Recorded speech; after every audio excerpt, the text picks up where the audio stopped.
Aku, Levi, tidak pernah membayangkan akan berada dalam situasi ini. Kehidupan yang kurasa sudah cukup nyaman. Meski kadang ada masalah kecil yang datang. Aku dan suamiku, Dimas, sudah menikah selama 3 tahun. Kami tinggal di sebuah apartemen yang sederhana, namun penuh kebahagiaan. Setiap hari, kami menjalani rutinitas yang hampir tak pernah berubah. Namun, semua itu berubah pada suatu malam. Saat aku pulang kerja lebih larut dari biasanya, Dimas tampak gelisah, duduk di sofa dengan ekspresi yang tak biasa. Matanya yang biasanya cerah kini tampak redup, dan tangannya terkatup erat di atas meja. Aku merasa ada yang tidak beres. "Livi, ada yang perlu aku bicarakan," katanya pelan, suaranya agak bergetar. Aku duduk di sampingnya, menatapnya dengan cemas. "Apa yang terjadi, Dim?" Dia menarik napas panjang. Aku terlibat dalam masalah besar. Aku terkejut, mataku membesar. "Masalah apa? Kamu bisa cerita?"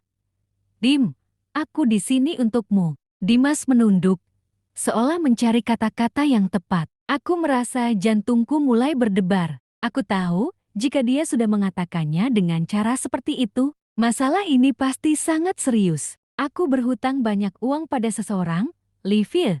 Sangat banyak." Suaranya kini terdengar lebih berat, penuh penyesalan. "Dan mereka minta aku untuk membayar dengan cara yang berbeda." Aku bingung, mencoba memahami maksudnya. "Cara yang berbeda bagaimana?" Dimas menghindari tatapanku, meremas-remas tangannya. "Mereka meminta aku untuk menjualmu, Livia." Aku terdiam. Perkataan itu terasa seperti petir yang menyambar. Aku menatap Dimas, berharap itu hanya lelucon atau mimpi buruk. "Apa maksudmu? Menjual aku? Kamu serius?" Dimas mengangguk pelan. "Aku tidak ingin ini terjadi.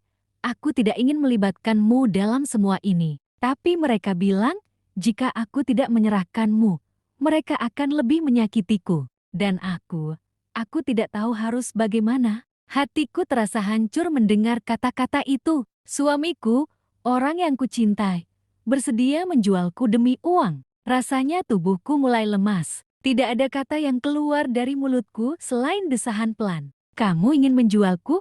Dim, kepada siapa?" Aku tidak tahu. Mereka hanya bilang mereka akan memilih siapa yang pantas." Dimas menjauhkan pandangannya dariku. "Aku minta maaf, Lev, aku benar-benar minta maaf." Air mataku mulai mengalir, meski aku berusaha keras menahannya. Aku merasa dunia ini seperti runtuh di sekelilingku. Bagaimana bisa orang yang kucintai, yang kuanggap sebagai pelindungku, melakukan ini padaku? Rasanya hatiku terluka lebih dalam dari apapun yang pernah kualami. Aku berdiri, mencoba untuk tetap tenang meski semuanya terasa sangat kacau. "Aku butuh waktu untuk berpikir, Dimas." Aku berkata dengan suara yang hampir tidak terdengar. Dia hanya mengangguk, wajahnya penuh penyesalan dan ketakutan. Aku berjalan keluar dari apartemen itu tanpa tujuan yang jelas. Aku hanya ingin pergi, mencari udara segar, dan memikirkan semuanya. Tapi satu hal yang jelas, hidupku tidak akan pernah sama lagi setelah malam ini.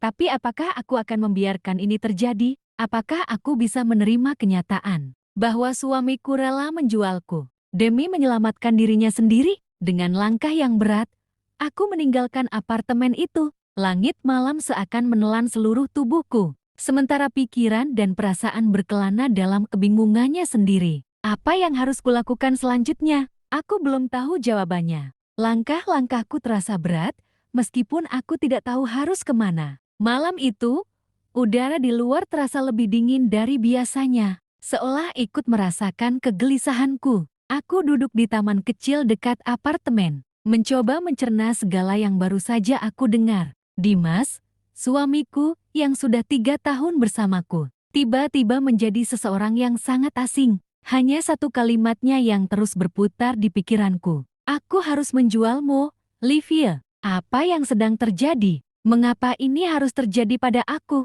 Aku meraih ponselku dan melihat pesan yang masuk. Itu dari Dimas.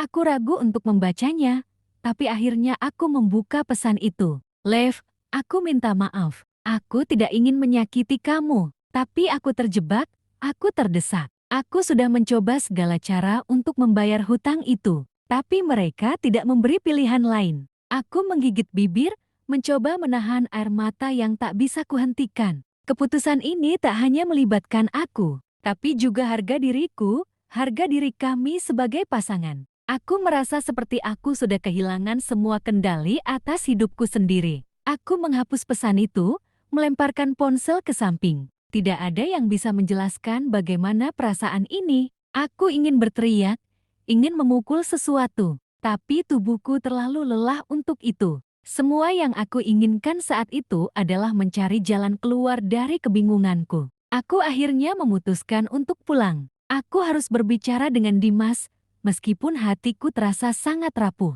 Aku tidak tahu apa yang akan terjadi setelah percakapan ini. Tetapi aku tahu aku tidak bisa hidup dalam ketidakpastian ini. Saat aku kembali ke apartemen, Dimas sudah menungguku di pintu. Wajahnya penuh dengan rasa cemas, dan tubuhnya tampak lebih lelah dari sebelumnya. Aku menatapnya dengan perasaan campur aduk. Bagaimana mungkin aku bisa mempercayainya lagi setelah semuanya yang dia katakan? Aku ingin kamu tahu, Lev, aku tidak ingin melakukan ini, kata Dimas dengan suara serak. Aku menahan napas, berusaha untuk tidak menangis lagi. Lalu kenapa?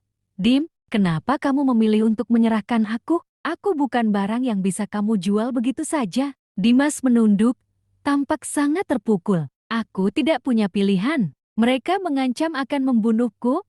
Lev, aku tidak bisa membiarkan itu terjadi. Aku hanya ingin kita aman. Aman?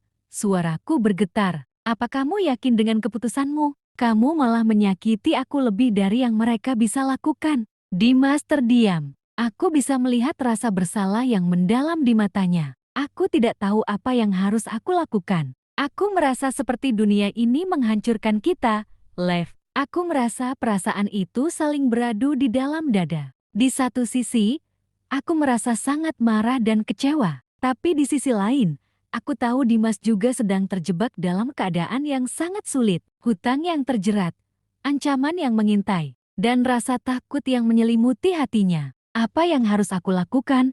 Dim, aku akhirnya berkata. Suara hampir berbisik, merasa tak ada pilihan lain selain bertanya pada diri sendiri. Jangan pergi, Lev, aku akan berusaha mencari jalan keluar. Aku akan lakukan apapun untuk memperbaiki semuanya. Aku janji. Dimas berkata dengan penuh harapan. Matanya mencari-cari pengertian dalam diriku. Aku menatapnya lama, seolah mencoba membaca setiap kata yang keluar dari mulutnya. Aku ingin percaya padanya, ingin percaya bahwa kami bisa melewati ini. Tapi entah mengapa, keraguan itu tetap ada, menghantuiku. Aku butuh waktu untuk berpikir, jawabku pelan. Suara berat dan penuh perasaan yang tidak bisa kuungkapkan dengan kata-kata. Dimas mengangguk. Aku mengerti. Aku akan menunggumu, Lev. Aku berjalan menuju kamar, menutup pintu dengan perlahan. Di balik pintu itu, aku duduk di ujung ranjang, mencoba mengumpulkan kekuatan untuk melanjutkan hidup. Tapi semakin aku berpikir, semakin aku merasa seolah-olah hidupku kini bukan milikku lagi. Aku harus memilih jalan yang penuh risiko, penuh ketidakpastian, dan penuh dengan rasa sakit yang tak terungkapkan. Di luar, hujan mulai turun, dan aku mendengar suara Dimas berdiri di luar kamar, menunggu. Aku tahu, tak peduli seberapa keras aku berusaha, jalan ini tak akan mudah. Kami terjebak dalam jaring yang kami buat sendiri, dan mungkin tak ada cara untuk keluar dari sini tanpa meninggalkan bekas luka yang dalam. Hari-hari berlalu dengan berat, seakan dunia berputar lebih lambat dari biasanya. Setiap pagi, aku bangun dengan perasaan kosong. Seperti ada sesuatu yang hilang dari diriku. Sesuatu yang tak bisa aku temukan lagi. Dimas masih berusaha keras untuk meyakinkanku bahwa dia akan memperbaiki semuanya. Dia mencoba mencari cara untuk melunasi hutangnya. Berbicara dengan orang-orang yang memegang kendali atas nasib kami. Namun, aku tahu bahwa semakin banyak waktu yang kami habiskan untuk berpura-pura, semakin banyak luka yang akan tergores di hati kami. Aku merasa seperti berada di persimpangan jalan. Di satu sisi, aku masih mencintai Dimas. Kami telah bersama-sama melewati banyak hal. Dan meskipun aku marah dan kecewa, Ada bagian dari diriku yang ingin mempercayainya. Tapi di sisi lain, aku merasa dikhianati. Seperti aku bukan lagi pasangan yang dihargai. Aku hanya sebuah barang yang bisa diperjualbelikan. Itu sesuatu yang sangat sulit untuk diterima. Suatu malam, Dimas datang kepadaku dengan wajah penuh kecemasan. "Livi, mereka sudah memberi batas waktu," katanya dengan nada cemas. "Aku harus memberi jawaban dalam waktu 2 hari. Jika tidak, mereka akan mengancam lebih jauh." Aku menatapnya, perasaan bergejolak dalam diriku. "Jadi, itu berarti kamu benar-benar harus menyerahkan aku, Dim?" Tanyaku dengan suara gemetar. "Tidak ada cara lain? Tidak ada yang bisa kamu lakukan?"